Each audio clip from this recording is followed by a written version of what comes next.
Ye o bato mosusu na moni bazo critiquer ye pour alobaki akosala na Congo Allemagne d'Afrique. Azalaki na bonne volonté pe aza na bonne volonté ya kosala yango. Un élément garanti aye ko créer gratuité ya enseignement.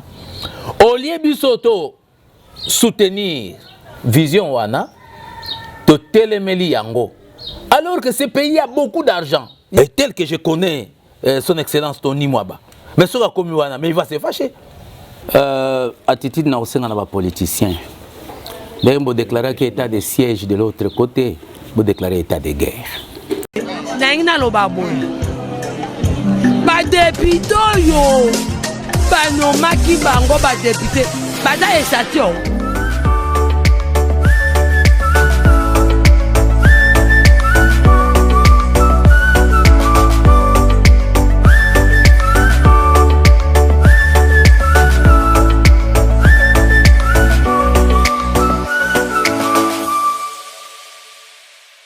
Mbote na bandeko nyonso balandi ya magazine to manaka oyo bakongomani balela mingi oyo bengami na kombo ya loba pona mboka. Bienvenue sur Mapula Télévision oyo ezali chaîne YouTube na bino to bisaka bino ke awa biso na Mapula Télévision to salelaka internet autrement. Donc to boya buzoba toza toujours na makambo etali mboka. Alors abonnez-vous massivement na chaîne na biso, bo commenter mais surtout bo appuyer na cloche à notification pour la tête Maïmatali Mboka. Nous sommes toujours dans votre émission Loba Pona Mboka où que l'intérêt du Congo passe avant toute chose. Nous sommes avec toujours derrière les images Zabla Lukusa et Nero dans l'ombre. Mesdames et messieurs, l'autre fois, Bomonaki Biso Tokitaki na ba descente. Tobaki Loba Pona Mboka za pona kita ba descente. Nous sommes proches du peuple bien sûr. Peuple amitié bako benga batu bako sofi toko talisa bako nzamboka to moko nzamboka fati beton maïma ko lekana ngoma kincha to na kati ya Congo. Mais toujours dans le même cadre, il y a une émission Nabino, le Lotoko Yama invité. Les cadres, c'était un rendez-vous idéal pour les cadres. Donc, il y a mis invité, beaucoup de découvrir invité Nabiso, il y a Tongo Alilo, Azalinani. Mais sans plus tarder, Naïb Sarabino qui Nazanga Mokote, je suis toujours accompagné d'un estimé confrère, Molobeli Peuple, Oyo, Azali, Boyebi très bien, Rodino Lando, MC, Onakopesa Mote, Mote Ndeko Rodino.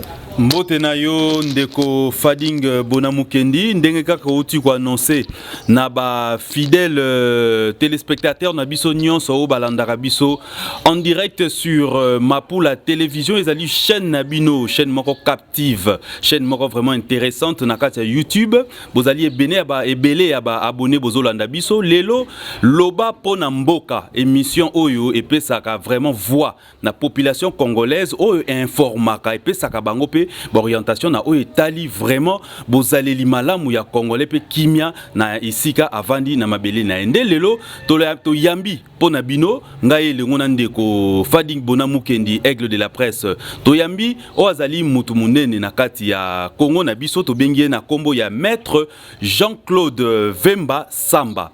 Maître Jean-Claude Vemba Samba o azali mutu munene na kati ya Congo pe azali na message ya kopesa na ba ndeko nyonso ya Congo que ça soit jeunesse que ça soit bakulutu ye na o etali profil na eto rappeler bino déjà que azali chercheur en sciences policières et innovation. Azali diplômé Pelissousou parce que diplôme Ezaprenza Ebele en police de migration et anti-fraude. Maître Jean-Claude Vemba Ntsamba Kaka Oyo Lelo Toyambi na Loba Pona Mboka. Azali diplômé en criminologie. Azali Pelissousou diplômé en pédagogie appliquée na option physique. Option physique, il faut auto souligner na Institut pédagogique national tozongi lisusu na tangwa kala oana ezalaki nanu Université pédagogique nationale T.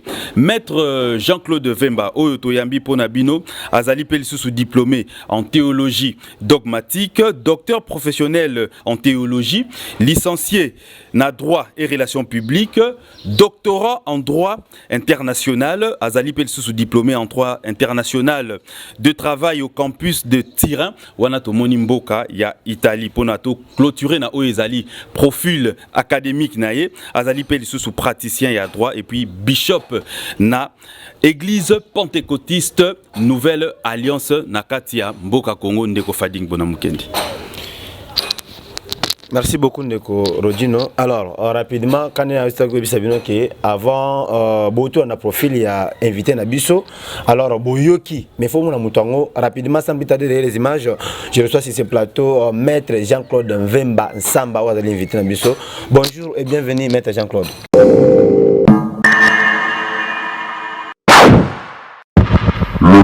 Bonjour mes frères. Na opportunité au Pessingaï pour notre parole derrière l'écran et à chaîne YouTube autrement fait à son temps la pédagogie appliquée option physique à l'IPN où j'ai enseigné les maths, la physique, la technologie et au niveau secondaire. Et pendant que nous avons enseigné, j'ai complété mon temps pour aller faire les sciences criminelles où j'ai fait la criminologie et j'ai mené mes recherches en sciences policières et investigation. Et na nyonsoana ndeko awutotanga ko cité à Lobi Sembo et dengi à Lobi kuna campus de Turin, je suis allé faire le droit international du travail, c'est propre pour les professeurs de droit, les praticiens de droit et les juges. Et où on est sorti avec un papier qui justifie que tout le temps kikuna. C'est pourquoi vous avez un benzine, vous avez un ILO, vous avez un IT, et a une formation autosali na compte ya mbongo ya mboka et tindi biso tokende kotanga kuna. Et heureusement, comme nous sommes chargés de cours à l'enseignement supérieur, la formation en mboka tindi biso méthode pesango pour nani. Mais le secteur autosali la formation wana bon, ça c'est une parenthèse, tout est à jour. Voilà, ça c'est une parenthèse. Merci beaucoup, maître Jean-Claude Mvemba, encore une fois de plus, d'avoir disposé votre temps pour donc au recevoir Bisso Toya. Je vous rappelle que tout dans la résidence, hein, nous sommes chez les maîtres de la résidence Moko Toye pour l'entretien Oyo. Vous venez de suivre Profil Naye, c'est un homme de plusieurs casquettes. Alors, maître Jean-Claude Mvemba, na o nyonso to yoka awa CV et vimbi na ninga ko sakanate. Donc quel est votre point de vue? Peut-être le point de vue na yo nanu ya gestion ya depuis 2018 ya mokonzi mboka Fati Beton ti na place tozali point de vue na yo ezali ndenge nini? Na lina lo baelo komoko soko moni mutu akomi discours akomaka ngo te pour faire plaisir na batu. Akomaka discours avec corps, âme et esprit naye. Akomaka yango avec objectif et défi. Mokonzi mboka tango azaki porté na magistrature suprême jusqu'au jour d'aujourd'hui. Et c'est fait que asalaki discours naye. O batu mosusu na moni bazo critiquer ye pour alobaki akosala na Congo Allemagne d'Afrique. Azalaki na bonne volonté pe aza na bonne volonté ya kosala yango kasi coalition ya kotaki esalaki ke bazali kotiela ye ba croc en jambe pour réussir te. Vous savez, il y a un adage yombe qui dit wateka nwasika nwa kwani diaka, c'est-à-dire qu'il y a bibwara moto yo amelaka ata lobi ke na tiki omela aomelane kaka. Alors bato basalaki na bango coalition wana bazaki na volonté te ya kotika e a réussir sinon bakomona na te comme na monaka mibali musuzu alingaka soki atiki mwasi wana betela mwasi wana sila azanga po bamona ke yende mutazali kosimba ye. Pendant temps wana bafandaki ba projet nyonso ba programme nyonso oya lobaki na discours na ye moyen salama ezate. Mais lorsque Aïko se réveillait dans le sommeil, parce qu'on dirait que c'est opium, à se réveiller et sali que abandi si ko sali la agenda naïe. Certaines personnes disent que bilan est négatif. Moi, je suis de ceux qui soutiennent l'option selon laquelle il faut être libre d'esprit et de pensée. Nazo loba onga nazo mona ndenge nazo kotala. Azali vraiment na volonté ya ko développer ces pays. Parce que bino mona kaka moi esika yo fandi mais il faut tambla na barekwa nyonso tu ya ville province à Kinshasa pe kende ailleurs au mona misala muso azosala ezaki na basika mususu bazaki condamné ba komona lotiliki te mais ye aya booster situation yango. Alors eloko pe esali que projet na ye et ça la mandenga lingité c'est parce que le président a procédé à casting ya mabe. Problème, les grands problèmes, la gangrène qui ronge mandat ya président Félix Tshisekedi. Ezali kaka casting. Asaki casting amala mouté pour na batu ko propulser ba on a poste. Même dans l'opposition, il y a des gens qui sont intègres, capables de sala. Mais ils sont venus pour leur propre intérêt. Mais il y a des gens qui sont positifs. Ils sont accorder chance de lui-même. Azala maintenant, sans coalition, soit sans bateau, la pembeni naye, asala yemoko, asala casting. Vous voyez, les amis au baoutaki naye, mutu na mutu a recommandé mutu na cabinet naye. Cabinet n'est pas inféodé. Dans un virus mon kotakuna. Qu'est-ce qui fait que au a décision mon zoami, mais c'est les qui na réseaux sociaux. Mukanda moko boye komami eleki na réseaux sociaux. C'est que donc ba parasite baza na kati ya cabinet naye o ba lingité à réussir. Les traîtres sont là. Tout ce qui se passe ça on ndenge nini mwana bato a okende asala akomisa Congo Allemagne ya Afrique. Mais maître Jacques-Claude Vemba na o lobby que ba parasite bazakati na ye mais bandeko mususu ya mboka Congo oyo so tobito kende par exemple tolobela point ya gratuité enseignement. So tobito lobela point ya to ya mboka ya mbongo na biso ya franc congolais ndenge komi vis-à-vis na dollar. To se projeté na nous na Congo central parce que o tozana loba pona mboka ezali émission ya Congo. Tout s'est projeté dans le Congo central, tout qui est une école Matadi Mayo, dans le Congo central. Tout ça beaucoup plus na Bouima, tout petit bandi au Congo central Mbote. Est-ce que gratuité est vraiment effective? Kuna situation na ngwezali nini? Et puis président Tshisekedi yé akutaki dollar na 18 000. Le lot dollar est commis à 21 000. Est-ce que akoki ko salate oyo to bengi na loposo démonétisation ou soit pour na assez stabiliser stabiliser secteur wana ou soit to continuer kaka na élan wana maître Jean-Claude Vemba? Je suis de ceux qui soutiennent l'option selon laquelle ou de ceux qui pensent que problème wana ya monnaie avant na koma na likamba Matadi Mayo, c'est un faux débat. Qu'est-ce que vous demandez à Tshisekedi de faire? Mobutu quand il est venu, il a trouvé les francs belges. Alors pour à se faire gaillard, aye ko sala Zaïre. Mbongo wana abattre monnaie ya ko battre. Un Zaïre valait 2 dollars américains. Et c'est une monnaie puissante à cette époque-là parce qu'il représentait la CI. Mais plus tard, monnaie yango, ekei, na 91, Birindo aye ko démonétiser mbongwana. Mais ce tozongi suna liboso kuna esalamaka. Aïe comme ça la nouveau Zaïre. Vous voyez que combien de personnes s'appauvrissent à cause de la démonétisation. On continue. La monnaie mati. Et la monnaie moto benga dona beija au premier ministre Tshisekedi. Azali papa biologique. Il y a excellence l'actuel président de la République, excellence monsieur Félix Tshisekedi Antoine Tshilombo. Ok. Alors, un nouveau Zaïre valait 3 millions de Zaïre monnaie. 3 millions, Anna. Tant qu'on va démonétiser, yango, croyant que ça lipe malam.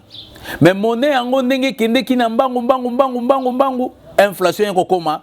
Ti Kabila, tango koti Kabila. Laurent, aye ko battre monnaie mususu. Nakaniso yokaki balanga nzembo bayemba kimboka soke baby mosolo nango ebe bakape. Elongo. Tango babattre monnaie wana franc congolais nandenge kei ezo continuer. Maintenant qu'est-ce que vous allez demander à Félix de faire? Akamata sa la monnaie mususu akuti monnaie wana mais abandi koluka a stabiliser yango. Le problème c'est quoi? Il nous faut des hommes intègres capables ba créer ba mécanisme. Oye ko sala été mbongo wana ezala stable. Avec parce que il y a un problème ya na koki koloba to importa kate non to exporta kate to produire 80 millions d'hectares de terres arables to ko sali la kaka les 10% na yango Or ba créer ba mécanisme où ekosalete to banda ko produire plus payer to stabiliser monnaie na biso. Donc ça c'est un faux débat ko que non à ça la boîte saboter ba utiliser ba oyo bazali na technique wana ba méthode nyonso o eko permettre à ce que mbongo na biso ezala stable. Et puis tous la peine na confiance en mbongo na biso. L'ennemi des Congolais c'est les Congolais lui-même. L'ennemi du Congo ou l'ennemi des Congolais, c'est les Congolais lui-même, ainsi dit Maître Jean-Claude Mvemba. Alors, Maître Jean-Claude Mvemba, toujours dans l'actualité, tu as au Talissi, au piste de solution pour na nini cabinet à Mokonzi Mboka bateau bako ni Mokonzi Mboka en erreur. Alors rapidement, vu que nous sommes dans un état de guerre, tu na lombango nyonso na makambo yeko kana na est na biso, Maître Jean-Claude Mvemba. Yo étant que moto oyo okolobela bato za éducateur de masse ozali mosali nzambe et puis oza toujours kosunga peuple. Pensez-vous vraiment que ndenge ba mampinga na biso to bengi na ba FARDC ndenge bazongeli ba attaque na bango contre monguna ya M23 ukanisi ete ezali nzela malamu yeko ma RDC na kati ya kipoto kimia vraiment na kati ya est na bando na biso est kimia okota ou bien to solution na voix oyo ba FARDC ba koti oli ya to da diplomatie ndenge mo ba no préféré diplomatie. Avant de répondre à la question, c'est une question que de Corodino a posée qui n'a répondu qui en côté. Ok, maître. On a gratuité et enseignement. Na ngamo personnellement, sans intérêt, na outi na matadi, na outi ko solo là, na ba enseigner moko. Alors, na outi ko faire voir bango, c'est que oisa vision ya chef de l'État. Vous savez, tous en mboka moko ekomaki ezali kaka bana ya oyonde bakomaki kokonza biso. Parce que bazana ba possibilité à cause ya blanchiment des capitaux et financement du terrorisme. OK. Oyo mona bazo attiser ba guerre oyo salama à l'étranger. De façon que tant bazo salango bazo zo mbongo bazo tinda bana na bango bazo kene tanga na poto. Bana bango tango bakoya awa ba continuer toujours comme martyriser biso. Mais les chefs de l'État atali alobi ezana ba couche mususu bana bazana ba possibilité te comme ezali constitutionnellement garanti aye ko créer gratuité et enseignement. Au lieu biso to soutenir vision wana to telemeli yango. Alors que ce pays a beaucoup d'argent, il y a des moyens. Tozana ba pétrolier producteur, tozana secteur à télécommunication, tozali na bois. Tous les Babylone qui belé oizo koti sambongo ou eko permettre que Congolais azala malam.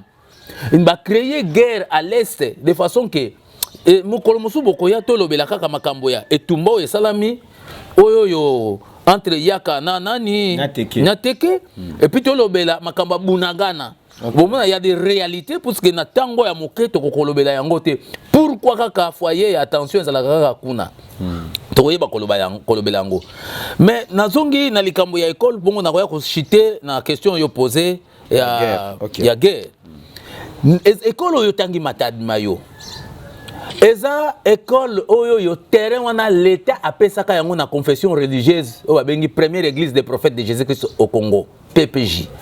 Tango apesi bango alors na arrêté to na personnalité juridique bazanango ba yebisi bango ba objectif ba kosala ezali ba créer école ba créer ba activité philanthropique ba sala ba centre hospitalier et puis ba sala ba orphelinat agriculture pour na ba sunga pemboka donc bazali bras o ezali ko sunga l'état ba tongi ba école mais il y a eu des inspecteurs il y a EPSP Baye ko spolier à travers un membre de l'église, terrain église Batongi.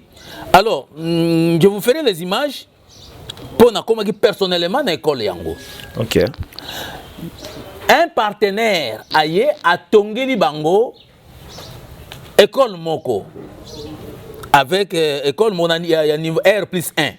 A Tongi école Wana les avant-midi primaire, ils en a 360 élèves. Na ba image. L'après-midi, 360 élèves. Rien que l'école ou un partenaire à Tongi. Et ben, on va gratuitement. Bon, et ça, l'école Moussou, c'est un institut Nzamawete.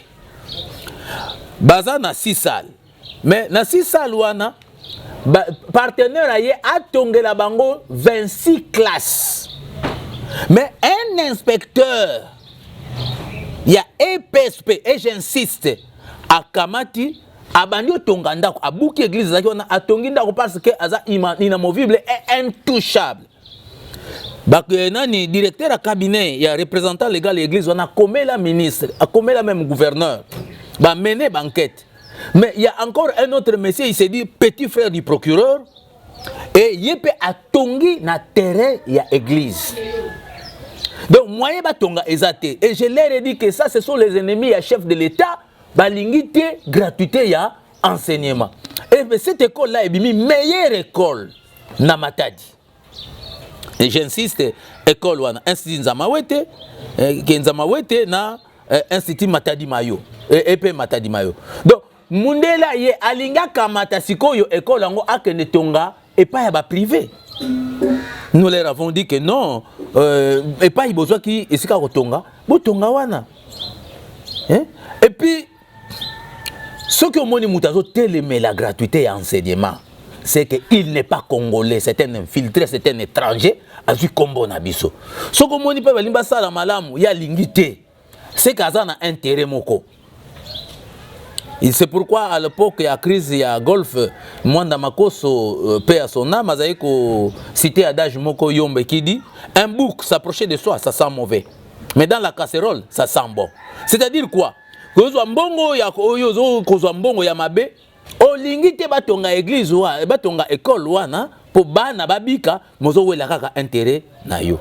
C'est ça yango na lobaki ke mutema mabeza congolais. Il faut que l'État a utilisé ba mesures moko contraignantes pour sanctionner muto ya lingi. D'ailleurs, les lois existent. Où est l'obété pour un intérêt public, l'État a koko exproprié muto lupango na ye. Atiki yango po basala nani. Moi je pense que l'État a fongola misu. Et puis l'école wana yotangi totalement biso na bilili l'ancien gouverneur Mbachi Mbacha akenda personnellement na esika wana eza juste na route à caravane esika wana esali même érosion bako utiliser même bagabionnage en sac de sable bakamati basali batalitage en gradin va permettre de mobilité à la place wana. Alors, maître, quand on a la même question de Korodino, c'est intéressant, il y a sur place. Alors, le ministre et la tutelle, maître Tony Mwaba, Oyouazali, collègue non maître, et puis, Ouazali défenseur plutôt, il y a gratuité enseignement. Alors, Makambo, on a place beaucoup loba. Est-ce que beaucoup de temps, beaucoup de qui est réaction des Akinini?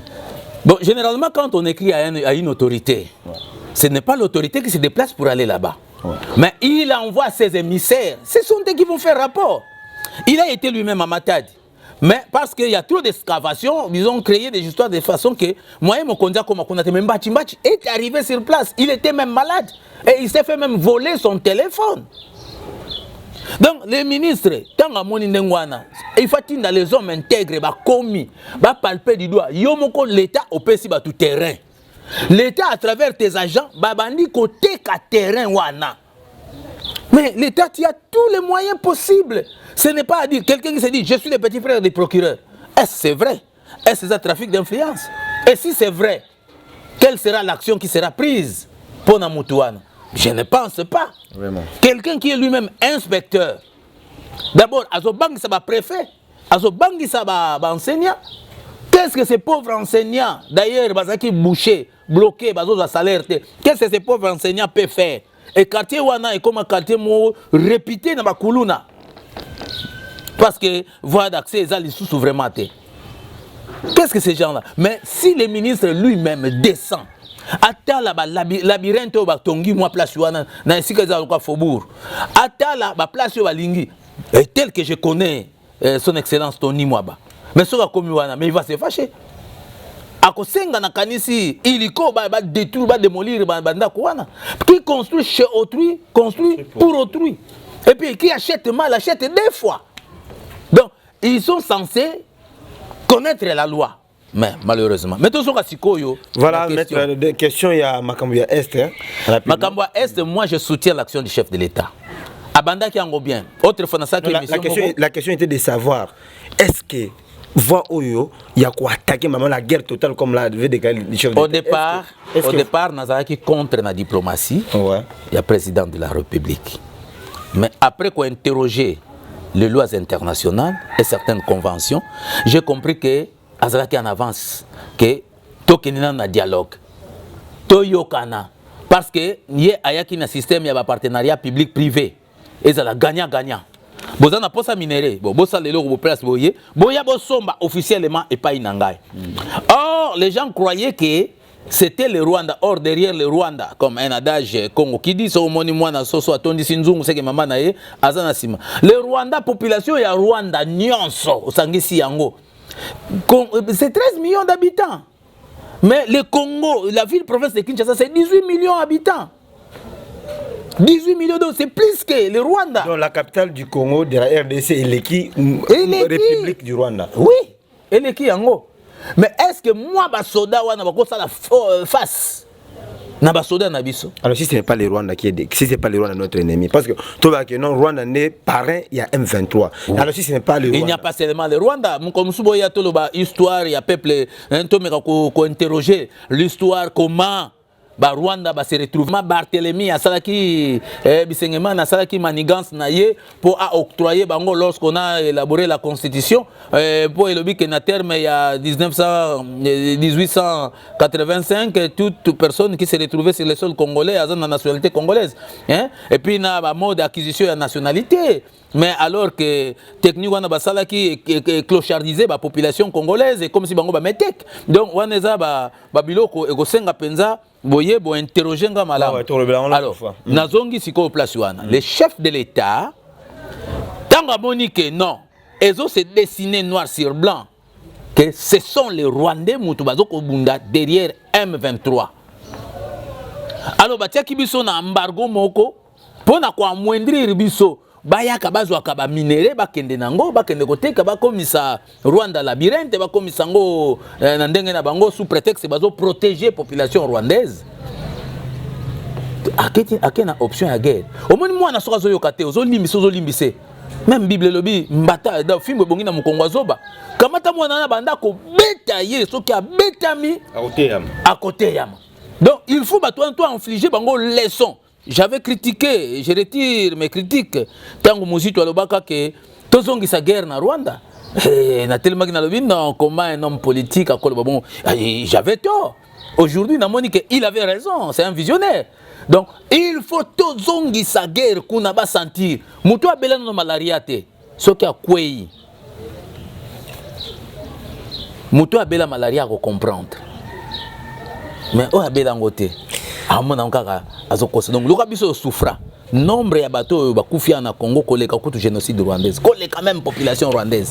Alors bateau il faut infliger bango traitement moko comme délinquant. Maître Jean-Claude Mvemba. Okoloba bien. Pensez-vous réellement que biso tona makoki ya kolonga bitumbo na nzela ya minduki? Pourquoi parce que Tilelo Bunagana Kiwanja Ruchulu, ils ont toujours dans ma bouche ennemi. Est-ce que RDC, on va faire RDC qui faut te mettre à film, est-ce que tu remets ta film on est en solo? Bon, ils ont un point positif, moi on a le bac qui est président de la République, tango à réhabiliter qui institut, inspection générale des finances. Ouais. Ce qui ont les lots réserve au Tozanango. Même au Bozoko Lubako, élection qu'on a en 2023, je vous assure, avec les montants au Tozanango déjà dans réserve, nous sommes capables d'organiser l'élection. Ça, c'est une parenthèse. Ezande na batu, oyo bazo financer baza awa na Kinshasa. Makila ya batu kuna, bango bazo sali lango ba activité awa. Mbongo ezali, Congo ekozanga mbongo te. Par jour, par mois, nous perdons combien dans le secteur de la télécommunication, dans le secteur pétrolier? Parce que tout le monde a or, diamant, na coltan. Non, mbongo ezali, mais si on est mbongo wana ko orienté, en autant que voter budget, botia montant moko conséquent pour na mapinga na biso. Rwanda, est-ce que vous avez que force publique et botola ka Rwanda? Tant que vous avez na balma. Bakombo mona babenga ba tabora ba gambela ba sosa et ça place une force publique, qu'est-ce qu'ils avaient comme matériel? Mais ba boto la kango balma, c'est ce qui nous renseigne l'histoire. Oui, donc ba boto la kango bango, nous avons cette capacité là. Donc ezala ki loko les 7 provinces ya Congo. Yaki Congo, Rwanda, Urundi. Nous, c'est qui Congo, c'est la province Nabiso. Et nous en avons la possibilité à transformer les sources dans la province 7. Alors, maître Jean-Claude Vemba, Nayo Tozo Lobelaka chapitre Nabiso Tokoti sur situation sécuritaire, Dengue Ezo Koleka Namboka Congo, Mokonza Oto Sala moi discours, moko récemment à Oyo à Bengi, population congolaise nyos en général va créer un bloc de vigilance pour nos côtés les mela, attitude, intention à Mabe Oyo Rwanda Nasima M23, Bazo Sala Makambo moko ya bienté Namboka Nabiso Congo. Mais maître Jean-Claude Vemba Nalingi Otalisanga Mikolo Tozomona beaucoup plus na ba balabala na ba grande artère il y a ville province de Kinshasa en particulier Tozomona ba manifestation Tozomona ba groupe des lobbying qui bazo kita na ba balabala pona ko telemela agression rwandaise na sima M23. Est-ce que pona yo ba action na oyo bandeko bazo sala bandeko ya société civile bandeko ba parti politique et appellent lisusu forme mususu te ya ko sala guerre contre ba rebelle ya M23? Bon, nayebi ke bino ndembozo pesanga ba question moi na pesa bino ba question nzate. Oyebi que soki OK na stade kota la match à football. Hein? Soki bozo motiver ba joueur ba obeta malamu te. Voilà. Mais ceux qui vous bandit ko motiver bango, vous bandit ko motiver bango, ba joueur ba na courage, ba yebi ke baza na soutien ya bato na moto de recevoir bango ezate. Année de même na ba soda na biso ba kei. Ceux qui botiki bango ndenge ba les 18 années passées bazaki toujours délaissé pour compte. Bazaki na courage te ba ke kuna ya te ki mundu kina di ya longo de lamba pa ke na ye. Mais ceux qui ba mouvement ya ba association ezo sala ke bazo soutenir bango et puis te mobiliser moyens ya kotinde la bango kuna basi na bango bana na bango. Je vais vous rappeler une chose. En 1982 ba soda fallait ba kende nani Etumba à l'étranger. Les années elandaki. Vous savez que ce retourni ba commandant ya SETA soda zo le la penda tianga na liste na kendeger tianga na liste na kendeger parce qu'ils avaient avec 1000 volontés. Avec 1000 volontés. Hein? Mais les lois, est-ce que basoda il suffit de motiver pas y coller ko beta arme ayebi technique à combat et consort. Et ça le quoi yo za journaliste non les lois soko sala bozo sala kitoko c'est parce que botangi ngo na classe boko yo ka sonité ndenge mo basoda na biso batangi mo sala na ko bunda wana mais bo motiver bango il faut ba mouvement et soukaka na ba mouvement ya ba associativité mais ekende tina ba moyen. Ceux qui va mettre des moyens pour na bango à cause de la motiver morale ne cause normal tant à kokende à kobunda etumba pe à kolonga yango. Alors autre qui ko retenir na oyo lobby était que ma pinga na biso ezala toujours motivé ba pesa bango ba moyen motivation et souka kaka na ba marche té oyo batu bazo sala na ba balabala mais ezala pe interpellation moko pona ba autorité ya mboka o baza mieux placé ya ko soutenir ba force armée na biso o bazali na front. Alors maître moi mutuna mususu moi synthèse ebimi na makambo toloba na oyo lobby na pona ba marche siko ba autorité na biso gouvernement na biso bazala na attitude nini soko koki kota la caméra au passer message pona ba gouvernement na biso bazala na attitude ya déclaration ya guerre totale ou soit ba négociation diplomatique. Attitude na osenga na ba politicien. D'ailleurs, vous déclarez qu'il y a état de siège de l'autre côté, vous déclarez état de guerre. Il faut que bunda au laxa. Bango bazolo bango bien que ce que baza mibali ya solo. Ça ne sert à rien ko benga oh CAC ko benga ba Kenya ko benga banani. Non non. Puisque ngana lobaka na betile nanga, il ne faut jamais dire à ton ami ce que ton ennemi ne doit pas savoir. Aime ton ami, mais il est une fontaine où se cassent toutes les calebasses. Et quand vous avez un secret n'est secret que quand il est gardé par une seule personne. Mais quand le secret est livré à une autre personne, et comme il vous avez un secret divulgué. Donc, tous à la discrétion, na auto lingato sala mais to kende etumba. To déclarer yango, to infliger bango fiasco. To laksa bango ke ba ebelo côté, to boto la bango même état na bango.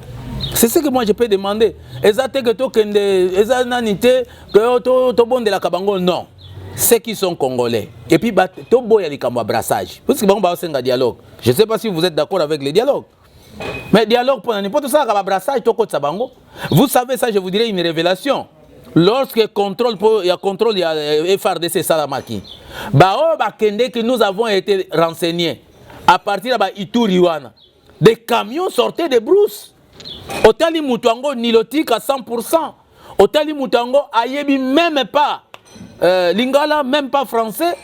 Il nous parle que le Kinyarwanda. Tamba otune jinala konani. Comment Roberto Mirindi par exemple. Alors, Batouana Nyoso, grade nini, major. Mais niveau exact. Et puis, le coup la besoin qui a instruction à partir de Awa, Salandenge Bango Balobi. Et tout ce monde-là. Mbongo à l'État. Bino boyebi autant de militaires bazakuna. Tant que si les camions sont en akati ya Zamba. Et bazongi na bamboka na bango. Alors, il faut continuer toujours brasser quelqu'un grade à Liboso vu major. Moussousou, colonel full. Et bato ba outa na ba centre d'instruction. Ba oyo ba tangi classe na mbongo ya Congo. Ba licencié en arts militaires. Les autres ont été remerciés comme ça. Yango bazo kufa pamba pamba. Ba sousou, ba pesi bango retraite.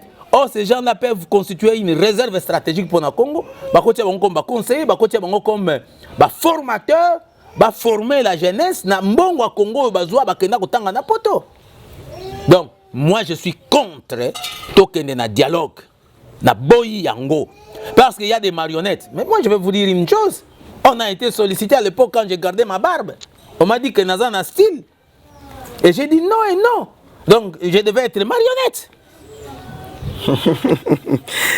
Il est contre le dialogue. Lui, c'est le maître. À la maître Makofi, maître avocat Jean-Claude Mvemba Samba, l'homme de plusieurs casquettes, un éducateur de masse, Mossali Nzambe.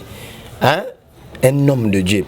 Mesdames et messieurs, très chers fidèles internautes, partout où vous nous suivez, Bana diaspora congolaise, bino batubo narabiso, bino batubo pesa loba pona mboka ngwende, loba été l'émission Oyo et l'Arabiso pona mboka na biso partout, awa na poto que ce soit en Afrique ou même na Congo, ezali loba pona mboka. Ya on moniteur loba pona mboka lelo, maître Jean-Claude s'est dit, il faut na loba pona mboka. Voilà. Parce que trop, c'est trop. Alors, maître Jean-Claude, nous sommes déjà derrière les images par un héros dans l'ombre, cameraman VIP, que déjà, tout débordé minutes, vu qu'il y a beaucoup de choses à parler avec Bino Boyebi, pour Namboka, Makambouzan a raté. C'est tellement ébélé même.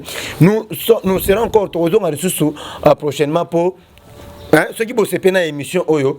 Bon, tiens un commentaire. Bon, c'est prochainement surtout ma maître Jean-Claude Vemba. Pour non proposer si je non boya ma maître Jean-Claude Vemba. Bon et le tel tel. Puis boyo qui profil naïe. Voilà. Boyo qui yango. Alors maître Jean-Claude Vemba. Comment on a makamoto que le ngata mboka na biso des critiques ba critiquer chef de l'État. Oui, c'est normal aussi parce que chômage est ça. Zala Pezali. Et puis le chef a toujours été critiqué. Oui, toujours soutenir vision chef de l'État, action chef de l'État bien sûr, mais Zala Ezali maître Jean-Claude Vemba. Alors quel est votre message face premièrement à la jeunesse, au gouvernement de la République et surtout à la population, surtout le peuple le plus démuni. Au bazar qu'on vive dans désespoir. Bah oublier. Et puis vous avez Yomogo assuré que non 2023 élection aura bien bel et bien lié. Alors message na yo na bilenge oyo ba toujours kotitibé la manipulation parce que na kuluna lelo kuluna eza korenye makasi na ba commune presque partout. Alors étant que éducateur étant que papa peut ça message na bilenge actuellement si tout les lancé na politique ton entrepreneuriat. Je vais demander à la jeunesse congolaise bah longwana distraction. Même 2023, lorsqu'il y aura les élections, va voter pour na tricoter, va voter pour na bière mon côté. C'est ça le coup la moto à sombi voix naie, à ça sous redevable pas inayote. Va louer, va voter pour na objectivité. Pour tout tia penza classe politique ya solo. Oyo à chaque vacances parlementaire, azonga aya ko rendre compte na population. Aïe sa population était talapa botinda kinga ezali boye. Parce que ceux qui prenons par exemple dans quartier Mbala, quartier Moanatoun ou na Selembao. Dans quartier Mbala, il n'y a pas d'issue d'entrée. Et s'il y avait un politicien, batwako tiele makelele, auquel na parlement ko ça la motion contre ministre tel, ba ya ba vérifier. Puisque à l'époque il y a Mouze Kabila tangwa yaki aya okuta 152 têtes d'érosion. A utilisé qu'avec un système à food for work, travail contre nourriture. Oh bah on ça 3 kilos ya l'os auto ya madesu na bato. Tout le monde a ba foleko banin. Ba érosion mingi qui stabilisé avec un système ba gabionnage en sac de sable, talitage en gradin et puis na ba ko planter ba fausse canne.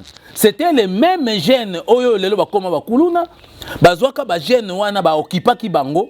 Tongo nyonso mosusu azoke ne luka ba fausse canne, ba herbe fixatrice, ba ye nango bazo ko sala ba talitage en gradin na fin ya soirée ba kamati 3 kilos ya loso ba pesiye ou 3 kilos ya madesu ba pesiye et yango mone que misale ça ma érosion ezala ki sous-souté. Mais l'érosion est côté parce que ces jeunes là comme ils n'ont rien à faire yango bazo koma lelo ba kuluna. Vous savez si le chef de l'État a utilisé outre mesures de service national a utilisé technique oyo ya approche que ba bourgmestre ba approcher ces jeunes là ba armir na bango ba zui bango ba enrôler bango comme ba cantonnier ba ça la cantonnage manuel ce qui na tongo mi kutuko ba 5 chantier zui bango et que na bango par exemple na kasangule consort ba sali cantonnage manuel na pourquoi ba zongi très fatigué soka le fufu alali a ça kuluna te lobi na tongo et puis na fin du mois on leur donne un petit rien ba ko rendre ba loyaux service dans l'état congolais. Donc la population batika kozala distrait. En tout cas, maître Jacques-Claude Vemba a soulevé le moko ya makasi mais na ngonga muke na linga suko oyebisa biso yo suko regard na yo ezanini pona vraiment actif ya wazali bourgmestre commune à Selemba ou na kati ya zone na parce que olobi moko makasi ba érosion ba kuluna par-ci par là, c'est-à-dire que ezali moko ya ba désolation yo pozo pointer musapi mais mukonzi ya territoire ya secteur ya commune wana zali yo suko je suis au regret de constater, généralement, il se pose un problème de casting. Il faut que muto ayebi. Muto alamba na no kwanga te oti alamba kwanga kolambela ngo ndengeni. To avanda abota mana libota ya bato balamba kwanga te. Bourgmestre na osenga na bourgmestre ya commune ya Selembao azala mobile. Atika politique ya bureaucratie. Atambola à tout n'a pas bateau bayebi, qu'est-ce qu'on peut faire à bengi tous les chefs de rue à Sololi na bango, les chefs de quartier à bengi bango, à Sololi na bango, qu'est-ce que nous allons faire? Vous savez, avec système à cantonnage manuel. Mais érosion est aussi là.